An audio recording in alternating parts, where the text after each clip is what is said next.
Google suspends some business with Huawei after Trump blacklist. And this is the bigger headlining piece of this, but it's not where it all starts.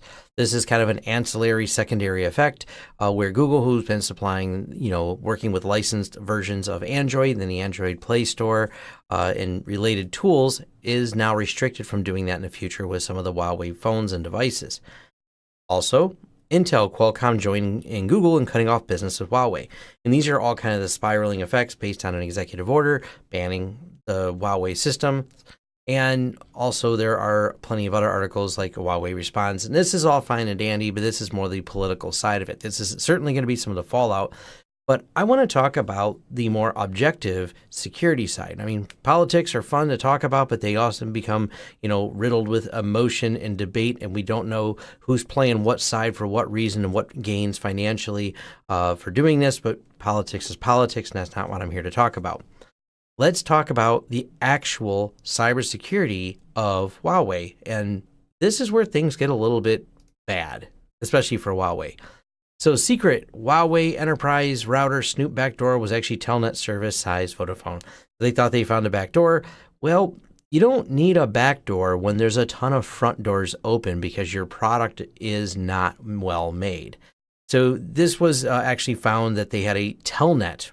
Why you would do debugging over telnet, I don't know, but they had a debugging interface apparently got left on. It essentially is like a backdoor, but it's more ineptitude than it is a security through obscurity or some type of potential backdoor.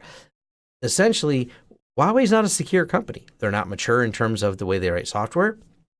And I'm not saying this because I have some opinion. I'm in the U.S. and I think, this is some big bad company from China. We're going to talk specifically about the Huawei Cybersecurity Evaluation Center HSEC Oversight Board, a report by the National Security Advisory United Kingdom. And we'll jump right into the summary, but I'll leave a link to all 46 pages so you can read them. This starts on page 27. But essentially, it's kind of damning when it explains why we see so many bugs with Huawei. Extensive non-adherence to basic secure coding practice, including Huawei's own internal standard, mandated since 2013, making vulnerabilities much more likely. The extent of this had reduced between versions, but remained a cause for concern. Extensive incorrect use of safe memory manipulation functions, extensive misuse of signed, unsigned typing and casting for different variable sizes. Not validating variables is, often key how these buffer overflows begin and exploits start. Poor management of software component imports, making supportability and lifecycle security very difficult. Inappropriate suppression of warnings from static analysis tools, potentially hiding vulnerabilities.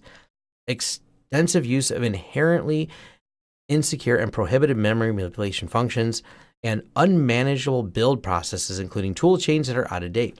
They're using old tools, poor testing, and poor sanitation of their variables and the code. Now, also in this report, they talk about using really old versions of Linux to compile this and not updating the tool sets, kind of related to the way the build process and the tool chain is. And a lot of this comes from not having a mature development team. Here in the US, we've been developing software much, much longer. So generally, good companies, there's always going to be exceptions, but generally you have a lot more mentors and people who may be helpful in bringing on like senior engineer levels. China does not have as mature of an ecosystem around this, so you have a bigger problem. Plus, the culture is different. The push to market first, get it out there first is, kind of embedded in their culture from everything I've understood or talked with people who work in that industry. And that does not necessarily mean security first. Now, I know there's U.S. companies that do this as well. It's not like it's isolated to just China, but let's talk about Huawei and the position they're in. Huawei makes a massive amount of commercial equipment, especially this is related greatly around the 5G. So you're talking about network and routing equipment, and this is a big thing that Huawei wants to bid on and become the infrastructure. And so I pulled up over here at the CVE details, and I'll leave a link to this as well. Lots of red here for all the different devices that are in there. Now, granted, some of this is across a lot of devices because they do make a lot. So statistically, I'm aware they're going to have more CVEs. But you shouldn't be having CVEs in stuff like your AR3200 series enterprise routers that have severe levels of 10. This is the Fusion Rack one. Where's the other one here? Routers that accepted just crafted packets here, the CVE 2016-6206. This comes down to constantly being released with poor coding practices allow full level 10 vulnerabilities in enterprise equipment. I get it if you're making the bottom of the barrel consumer equipment, this happens, but we're seeing this in price is sometimes the driving factor, not security, unfortunately. So yeah, this was cheaper than the other brands, but then it came with these back doors in it. And like I said, why do you need to put a back door in when there's this many front doors in a product? So they do legitimately represent a bad choice to build infrastructure on based on the high level vulnerabilities. I'm not saying other companies are amazingly better, but they are better than Huawei, which unfortunately I won't really think any of them have the 100% grasp on security. And I'm hoping more of these companies choose to be open source, which would allow for better code auditing, better visibility in there. And if you're building an open source product and you're using really old, and we can see in your build process, you're using really old versions of the tool chain, you're going to get called out faster than you do when you have to go through a oversight committee to come in here and build reports on you. So like I said, all politics aside, the entire Huawei system, it just really is not good. Anyone I've talked to in the enterprise market, friends I've had in this industry, they've not found this equipment to be the best supported. They have talked about, trouble with firmware updates, and obviously security issues with it have not been as easy to patch as they would like to. And I know I've called out even large companies like Cisco before with their recent ASAs and the horrible job they did patching them. But the overall track record seems to be worse on Huawei. Cybersecurity is really tough.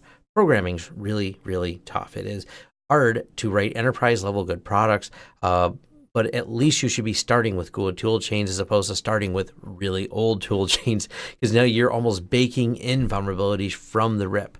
So that's my opinion on them in terms of cybersecurity. And that, like I said, there's going to be more fallout from all the companies that get banned on there. But as far as what do I think of them, because this has come up many times, they're a poorly coded product that's going to have a lot of security holes in it. So that's my bigger thoughts on there. Hopefully some vendor comes out there and does more open source for this so we have better visibility and we have less worries about this. So that's about it. And if you want to read the political stuff, I'm sure you can dive into the politics of all this with all these links I'll leave you. Thanks. Thanks for watching. If you like this video, give it a thumbs up. If you want to subscribe to this channel to see more content, hit that subscribe button and the bell icon, and maybe YouTube will send you a notice when we post. If you want to hire us for a project that you've seen or discussed in this video, head over to lawrencesystems.com, where we offer both business IT services and consulting services and are excited to help you with whatever project you want to throw at us. Also, if you want to carry on the discussion further, head over to forums.lawrencesystems.com, where we can keep the conversation going. And if you want to help the channel out in other ways, we offer affiliate links below, which offer discounts for you and a small cut for us. That does help fund this channel. And once again, thanks again for watching this video, and see you on next time.